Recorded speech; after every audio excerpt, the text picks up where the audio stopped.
छत्रपती शिवाजी महाराजांच्या स्मारकाबाबत खासदार उदयनराजे आक्रमक झालेत। अरबी समुद्रात शिवस्मारक करणं शक्य नसेल तर राजभवनात स्मारक करावं अशी मागणी खासदार उदयनराजेंनी केली। राज्यपालांना जागा लागतेच किती असा सवाल देखील त्यांनी विचारला। त्यामध्ये शिवरायांच्या सागरी स्मारकाचा मुद्दा पुन्हा ऐरणीवर आलाय। त्यावर महायुती सरकार काय भूमिका घेणार याबाबत उत्सुकता आहे। त्या अरबी समुद्रात ते स्मारक व्हावं किंवा त्याचं भूमिपूजन झालं, कदाचित काय एन्व्हायरमेंटचे हे असेल किंवा इकॉलॉजी असेल, त्याच्यामुळे तिथं जरी करता येत नसेल तर गव्हर्नर हाऊसची जी जागा आहे ती जवळपास 48 एकर आहे। किती? 48। आणि ती त्या जागेत व्हावं। एखाद्या राज्यपालाला राहायला जागा लागती तरी किती?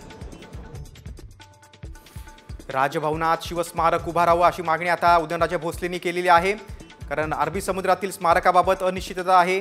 त्यामुळे मग राजभवनात राज्यपालांना किती जागा लागते असा सवाल देखील त्यांनी उपस्थित केलेला। 48 एकरमध्ये राजभवन आहे, तिथं शिवस्मारक उभारावं अशी खासदार उदयनराजे भोसलेंची मागणी आहे। त्यावर आता काय प्रतिक्रिया उमटतात ते बघणं खूप महत्त्वाचं आहे।